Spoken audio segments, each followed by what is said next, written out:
खिलाड़ियों ने तहैया किया है कि पाकिस्तान में गोल्ड लाकर छोड़ेंगे। इसके पीछे सालों की मेहनत होती है, इतनी आसानी से इस मुकाम पर नहीं पहुंचा जाता। कोच की इतनी मेहनत थी, पूरा पाकिस्तान का सवाल था। पहले नेशनल चैंपियन बनी 2 दफा और फिर ये इंटरनेशनल चैंपियन अब बन गई। अस्सलाम वालेकुम नाज़रीन, उर्दू पॉइंट के साथ मैं हूं आपका मेज़बान फैज़ान हैदर।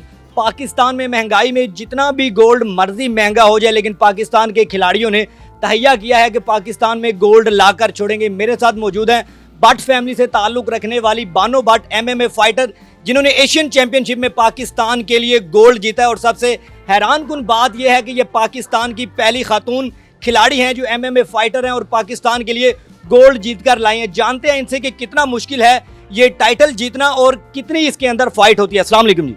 वालेकुम अस्सलाम। अच्छा, मुझे बताइएगा कि ये टाइटल तक पहुंचना कितना मुश्किल था और कितनी मेहनत करनी पड़ती है?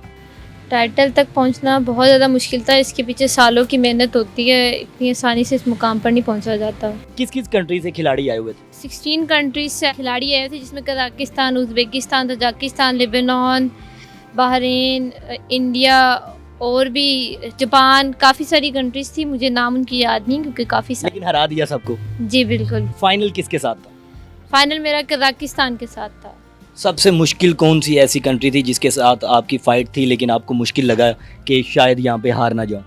नहीं, मुझे ऐसा किसी भी फाइट में नहीं लगा। मतलब आपने सोचा हुआ था कि विन करके आना? जी इंशाल्लाह। कोई मतलब कहते हैं लड़कियों को सोना पसंद है, तो इसलिए आपने गोल्ड मेडल जीता है? नहीं, ऐसी बात नहीं है। इसलिए नहीं जीता कि मुझे शायद पसंद है। इस गोल्ड के पीछे काफ़ी सारी मेहनत है। इससे पहले मैं वर्ल्ड चैंपियनशिप खेलने गई थी, वहाँ मैं हार गई थी, मैं ब्रॉन्ज हो गई थी। ठीक है। और फिर मैं जिससे हारी थी वर्ल्ड में, उसके साथ मेरा फाइनल था एशियन में, तो उससे मैंने जीत के ये गोल्ड जीता है और इसके पीछे बहुत ज़्यादा मेहनत है मेरी।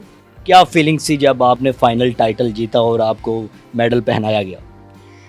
फीलिंग्स उस टाइम पे बयान नहीं की जा सकती थी क्योंकि साल का हार्ड वर्क था, उसके बाद कोच की इतनी मेहनत थी, पूरा पाकिस्तान का सवाल था और पूरे पाकिस्तान की दुआओं थी और काफ़ी सारे लोगों ने पॉइंट आउट किया था कि ये नहीं कर सकती है। तो सोशल मीडिया पे आपकी वीडियोस बड़ी वायरल हैं जिसमें आप बड़ी टाइटल जीतने के बाद जज्बाती हुई हैं, तो वाकई वो जज्बात रियल थे? जी बिल्कुल, वो रियल ही थे, आप सबको नज़र आ रहे थे। सर, आपसे जानना चाहूँगा कि कितना मुश्किल होता है खिलाड़ियों को तैयार करना, कितने सालों की मेहनत होती है और इनका क्या डाइट प्लान कोई सेट किया जाता है, उसके बाद रूटीन क्या होती है इनकी? जी बिल्कुल, एक खिलाड़ी को तैयार करना बहुत मुश्किल होता है और ख़ास तौर पे जो फीमेल होती हैं उनका तो बहुत मुश्किल होता है, क्योंकि पेरेंट्स से परमिशन लेना और फिर कोई मेरे पास काफ़ी दूर दूर से भी आती हैं, उनके पेरेंट्स को मनाना और फिर उन्होंने अपनी स्टडी से घर से टाइम निकालना। और बाज़ औक़ात बॉयज़ की टीम्स में भी उनको फ़ाइट्स करनी पड़ती हैं। तो जब ये आई थी तब तो कोई गर्ल भी नहीं थी, ये अकेली थी, तो इसमें वो हिम्मत थी सीखने की, तो ये ऐसा ऐसा सीखती गई और इस मुकाम पे पहुंची कि पहले नेशनल चैंपियन बनी 2 दफ़ा और फिर ये इंटरनेशनल चैंपियन अब बन गई आपके सामने एशिया में। तो हमने तो इसको पूरी ट्रेनिंग दी है माशाल्लाह। इंशाल्लाह आगे वर्ल्ड चैंपियनशिप आ रही है, उसमें भी गोल्ड मेडल ये लेगी। सर, आपकी एकेडमी के अंदर देखा जा सकता है कि इसके अलावा और भी फीमेल हैं, लोगों की पेरेंट्स की सोच बदली है? जी, ये पेरेंट्स की सोच जो है वो तो लोगों को शऊर आ रहा है कि बच्चियों को भी सिखाना चाहिए। सिर्फ बच्चे ही सब कुछ नहीं होते, बच्चियों ने ही रिक्शे वाले के साथ अकेले जाना है, हॉस्टल में अकेले रहना है, तो इनके अंदर कॉन्फिडेंस होगा, सेल्फ डिफेंस आता होगा तो ये अपना दिफा कर सकेंगे। लड़के भी आपकी एकेडमी में हैं, कौन से टैलेंटेड, लड़के ज़्यादा टैलेंटेड है या लड़कियाँ ज़्यादा टैलेंटेड है? लड़के लड़कियाँ दोनों हैं और इस इवेंट में हमारे लड़के इसलिए नहीं खेल सके क्योंकि ये जो इवेंट करवा रहे थे उन्होंने सिलेक्शन की थी, तो हमारे पास बॉयज़ भी बहुत अच्छे अच्छे नेशनल इंटरनेशनल प्लेयर्स हैं और बच्चियाँ हम मज़ीद और तैयार कर रहे हैं।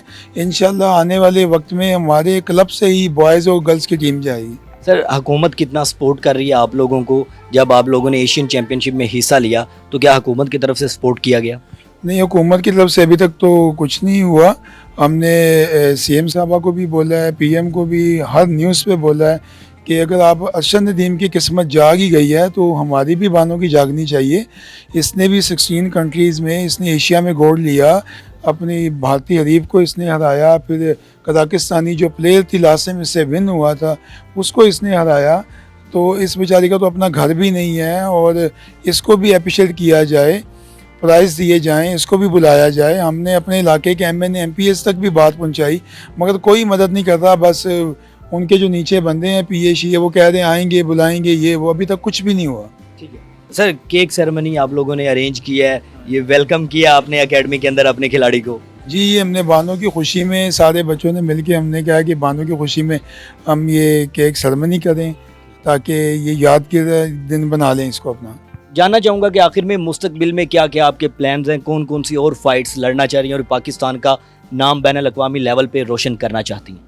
आगे एशियन साउथ एशियन आ रही है जुजित्सु की, उसमें मैं पार्टिसिपेट कर रही हूँ जो कि इंडिया में है। उसके बाद वर्ल्ड चैम्पियनशिप है जिसकी अभी मैं एशियन चैम्पियन नहीं हूँ।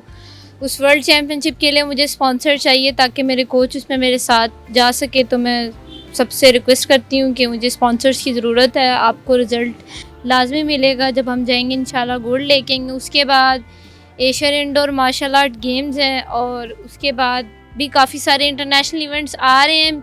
मैं चाहती हूँ गवर्नमेंट हमें सपोर्ट करे। मेरी सीएम मरीम नवाज साहिबा से रिक्वेस्ट है कि वो मुझे स्पॉन्सर करें। इंशाल्लाह मैं पाकिस्तान के लिए गोल्ड मेडल लेके आऊँगी। जी बिल्कुल, जिस तरह हमारी वज़ीर आला पंजाब मरियम नवाज़ का दावा है कि वो ख़वातीन के हकूक़ के लिए काम कर रही हैं, बिल्कुल इसी तरह ये हमारी जो पाकिस्तान की खिलाड़ी जिन्होंने पाकिस्तान के लिए मेडल जीता है और पाकिस्तान का नाम दुनिया भर में रोशन किया है, तो इनको भी सपोर्ट करना चाहिए।